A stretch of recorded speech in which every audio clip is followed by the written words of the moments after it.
$300 million doesn't just vanish overnight, yet as Alexander Preston pressed his forehead against the cool glass of his 48th floor office, staring down at Manhattan's restless glow, it felt exactly that way. The number wasn't abstract, not a line item buried in a ledger. It was a wound, a slow hemorrhage that threatened to collapse the empire he had built with 22 years of sweat, sacrifice, and relentless ambition. The city hummed beneath him, 1,000 horns and sirens rising in waves from the streets of Manhattan, but Alexander Preston barely heard it.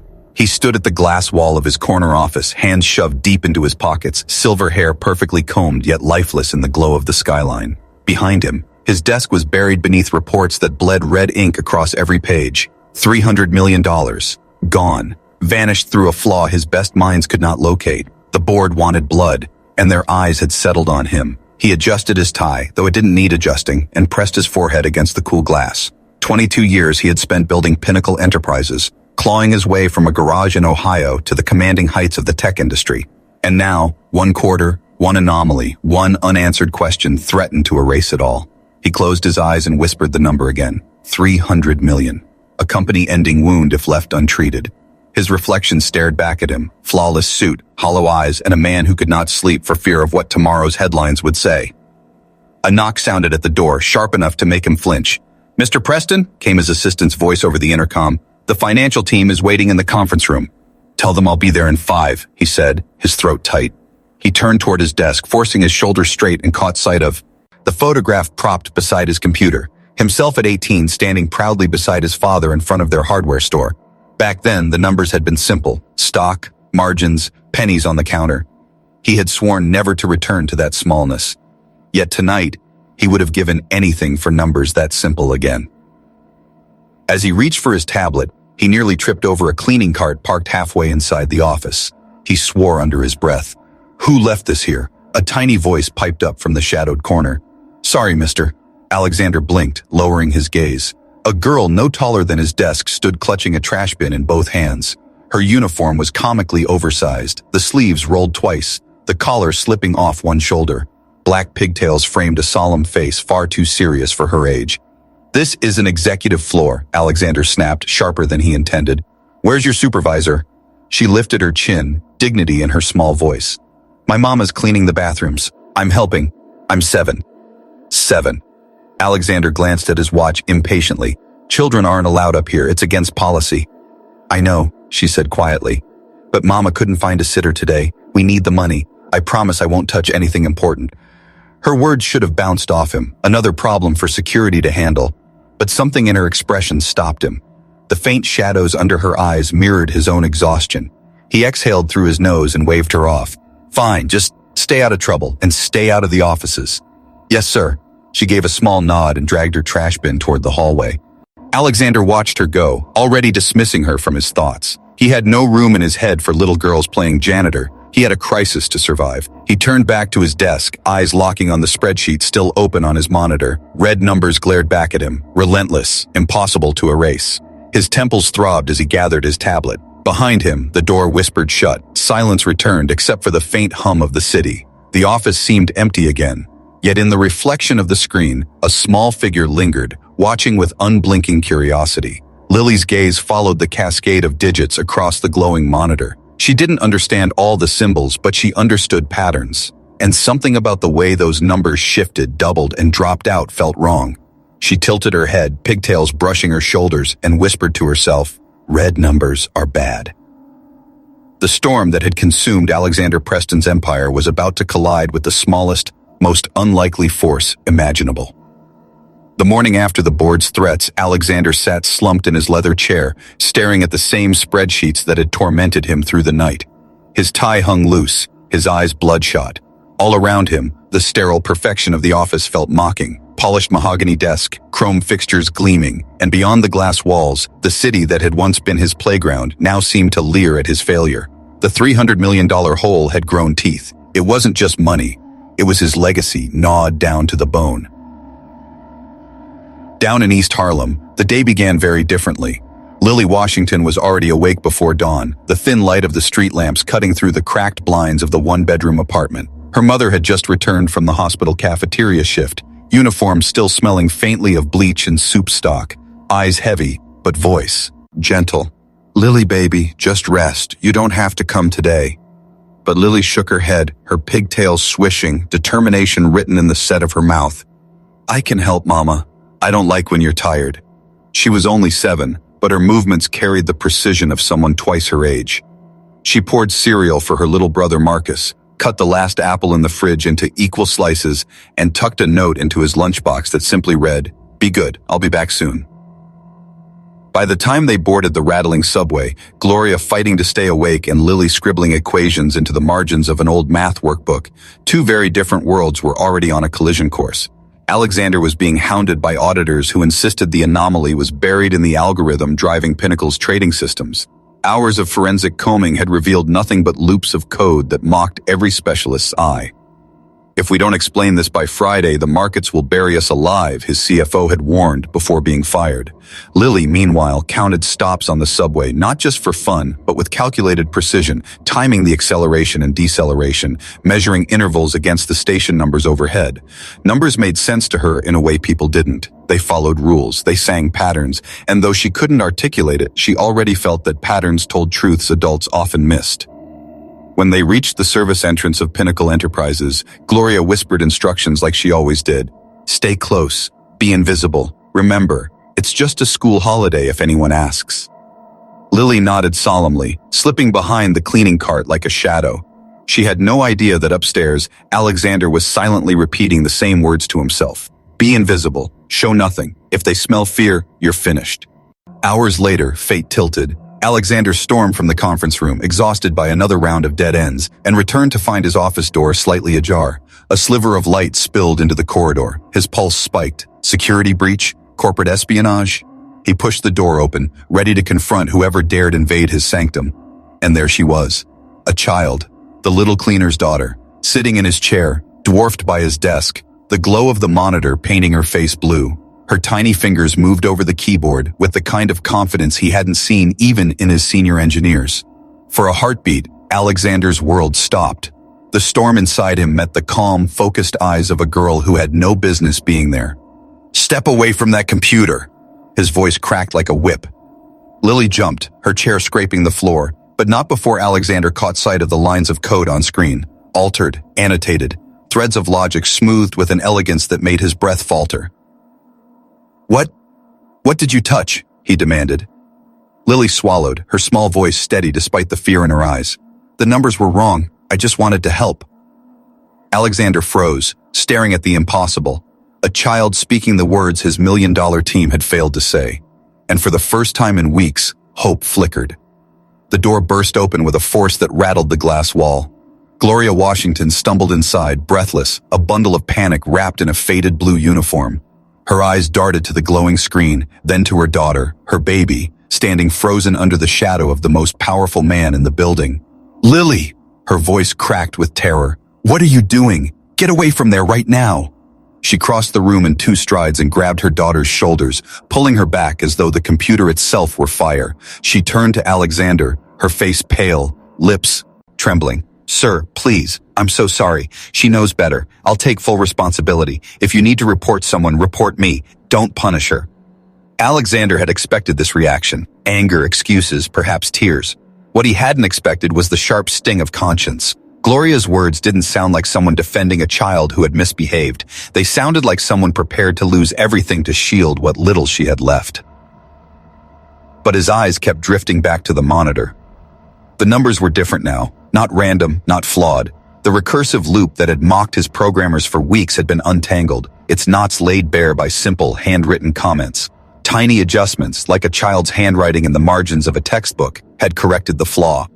The currency conversion subroutine no longer doubled entries across time zones. The decimal misalignment had been straightened, neat as a seam pressed flat. He turned to the girl, his voice softer, though no less bewildered. "Lily, is it?" She nodded, clutching her mother's sleeve. How did you see this?" Lily's answer was painfully simple. "The pattern was wrong.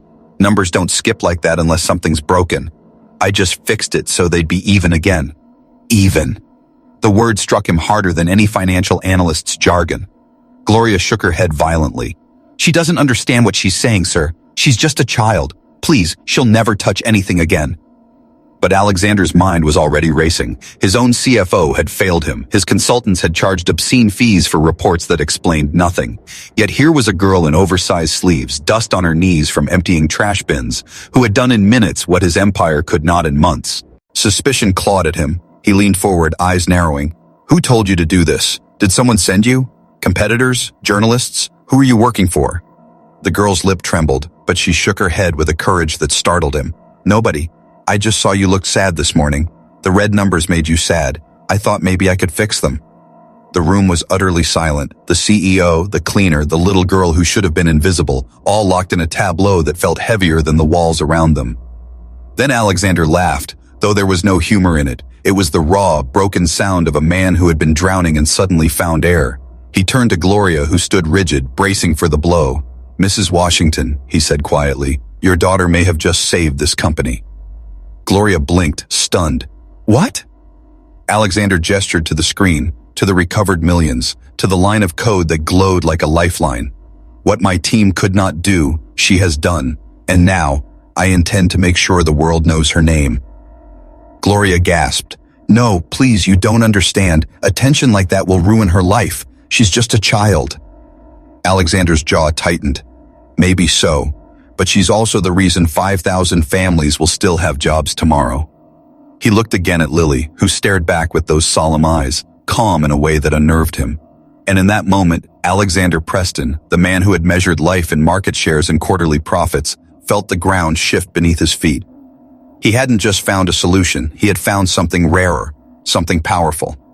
A mind the world had overlooked, and the storm consuming his empire was about to take a turn no one could have predicted. The following afternoon, the city wore a mask of ordinary calm, but Alexander Preston's world was anything but ordinary.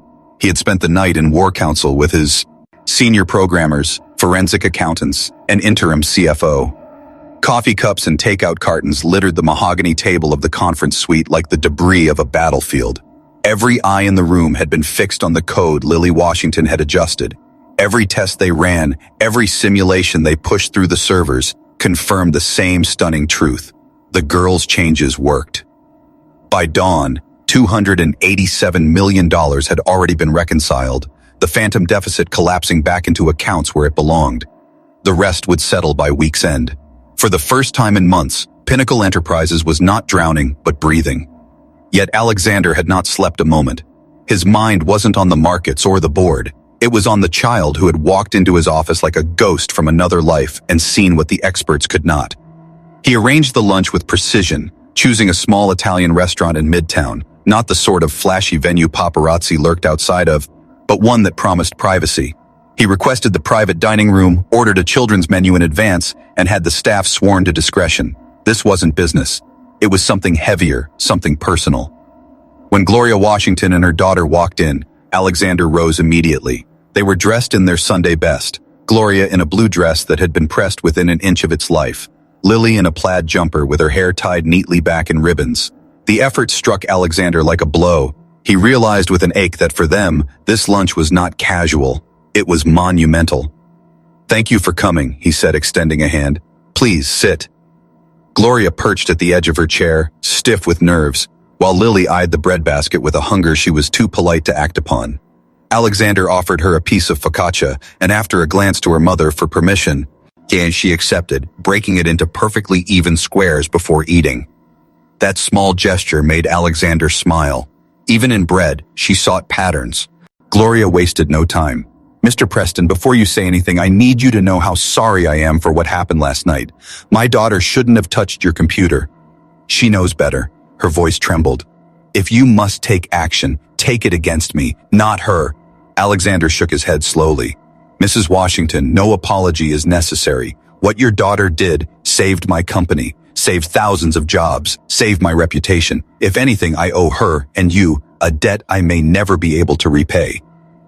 Gloria's mouth fell open, but no words came. Lily chewed quietly, her solemn eyes fixed on Alexander. He leaned forward, lowering his voice. Last night's error wasn't small, it was $300 million. A discrepancy that could have bankrupted us. My best people couldn't find the flaw. Your daughter did. That makes her extraordinary. Gloria looked down at the tablecloth, fighting tears.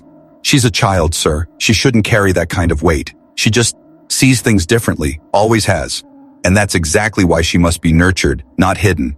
Alexander opened a leather portfolio and slid several documents across the table. I want to establish an educational trust for Lily. It will pay for her schooling, from now until graduate studies, whatever path she chooses. Gloria's hand flew to her mouth. That's too much. We could never accept. That's not all. Alexander's voice was steady, but his heart hammered. I want to offer you a position at Pinnacle. Administrative work in human resources. Salary double what you make now across your 3 jobs. Full benefits for you and both children. And he pulled out one final document. This is a lease for a 2-bedroom apartment near Central Park. Safe neighborhood, good schools. Rent adjusted to 20% of your new salary. Fair, sustainable, dignified. Silence swallowed the room. Lily stopped eating. Gloria's hands trembled as she gripped the papers. I don't understand, she whispered. Why would you do all this? For us? Alexander's throat tightened. Because your daughter saved my company. Because her talent is once in a generation.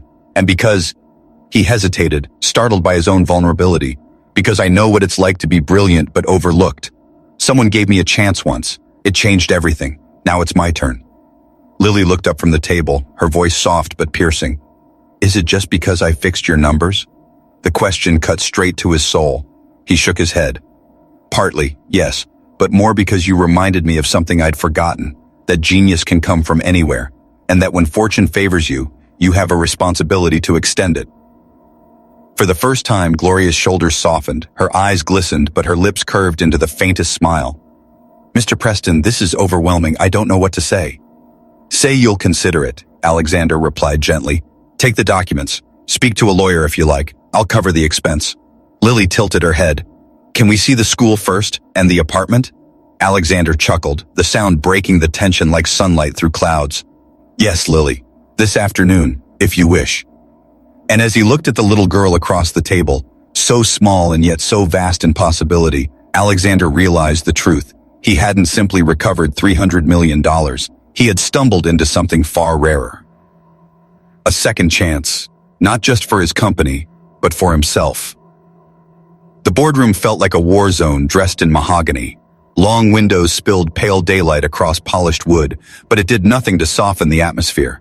17 directors sat in rigid silence, their faces carved with skepticism, greed, or outright disdain. At the head of the table stood Alexander Preston, outwardly composed in his perfectly tailored suit, inwardly aware he was one wrong word away from exile. For decades, he had been the face of Pinnacle Enterprises, the innovator, the builder, the visionary. But now, whispers rippled like venom through the ranks. Preston was losing his edge, making reckless choices, letting sentiment cloud judgment. At the center of their suspicion was not a financial error, not a failed product launch, but a 7-year-old girl from East Harlem. Thomas Blackwell, chairman of the board and Alexander's oldest rival, adjusted his cufflinks with deliberate slowness before speaking. Colleagues, the facts are plain. We were blindsided by a $300 million discrepancy. Our CEO claims the crisis was resolved not by our team, not by outside experts, but by... He paused, his lip curling. The daughter of a cleaning woman. This is the story sweeping Wall Street. Investors are laughing. Reporters smell blood. A murmur of agreement rumbled through the room. One director muttered something about child mascots. Another tapped a pen nervously. Alexander's jaw clenched, but he did not flinch. Let me be clear. Lily Washington did not mascot her way into saving us. She saw what no one else could. She corrected the flaw in our algorithm. That is not a publicity stunt. That is genius. And I will not allow this board to dismiss her because of where she comes from. Blackwell leaned forward, voice oozing condescension. No one is dismissing her. On the contrary, we propose leveraging her story. Imagine the headlines. Prodigy saves tech giant. It would reassure investors. It would soften our public image. It would... Alexander slammed his hand on the table, startling even his allies. She is not a tool for your quarterly optics. She is a child, a human being. Do you hear yourselves? You're speaking as though she were a commodity to be branded and traded. The silence that followed was suffocating. Then Blackwell smiled thinly. Emotion. Always. Your Achilles heel, Alex. The market respects strength, not sentimentality. Protect the girl if you wish, but if you tether your leadership to her, you will drag this company into scandal. Alexander rose from his seat, his shadow stretching long across the table. No. What drags companies into ruin is arrogance. The arrogance that talent only matters if it comes wrapped in privilege. We combed the Ivy Leagues. We paid millions for consultants, and they all failed. A child with secondhand shoes and library books saw what they could not. That's not a liability. That's the future. Gasps rippled across the boardroom. Some directors shifted uncomfortably, their doubt cracking under the weight of his conviction. Others scowled, clinging to their cynicism. Then, as if on cue, the door opened. Gloria Washington stood there, summoned as a witness. Her uniform had been traded for a modest suit borrowed from a neighbor, but her eyes held the fire of a mother with nothing left to fear. She looked straight at the men and women around the table. My daughter didn't fix your company to be paraded in the news. She did it because she saw sadness in a man's face and wanted to help.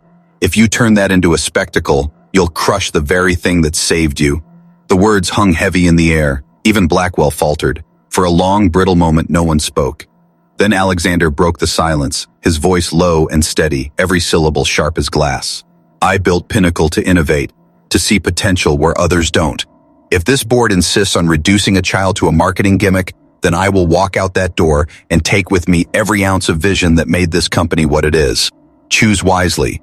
Your stock price won't save you when the world realizes you've forgotten your humanity.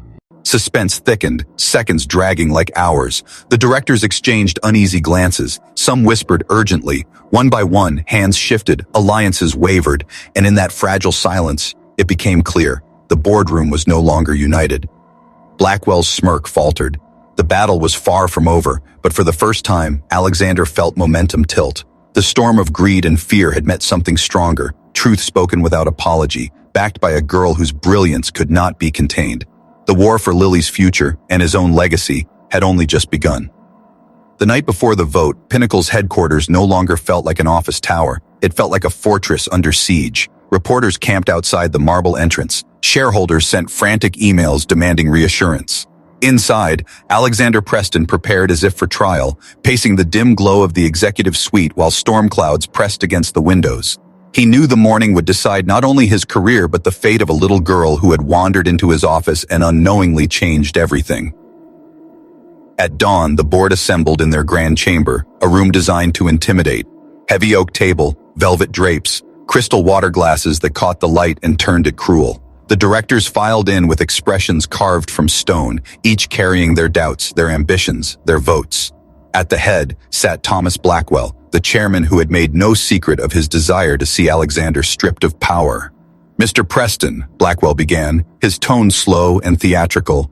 We've gathered today to determine the future of this company. Before the vote, you may speak. Choose your words carefully. Alexander stood. His Italian suit was immaculate, but fatigue shadowed his eyes. He let the silence stretch until even Blackwell shifted in his seat. Then in a voice steady enough to cut steel, he began. When Pinnacle was founded, I had nothing. Not pedigree, not investors, not even a safety net. Just a garage, an idea, and the refusal to give up. For 2 decades, that spirit built an empire. But somewhere along the way, we began to forget what innovation really means. We searched for answers only in boardrooms and ivory towers. We believed brilliance wore a tailored suit. Until last week. He turned to the screen at the end of the room. With a nod, the lights dimmed. A film began to play, one he had spent the last sleepless nights commissioning in secret. It wasn't flashy, no soaring music, just quiet, raw footage. Rural clinics relying on Pinnacle's systems, single mothers holding down 3 jobs, children bent over library books and neighborhoods starved of opportunity. Then came the face that silenced the room, Lily Washington, pigtails framing her solemn expression, explaining in simple words how the numbers didn't match. Gasps rustled across the table. Some directors leaned forward, their skepticism faltering. Blackwell's jaw tightened. Alexander's voice carried over the images. This child, invisible to the world, fixed a flaw worth $300 million. Not because she sought fame, not because she wanted payment.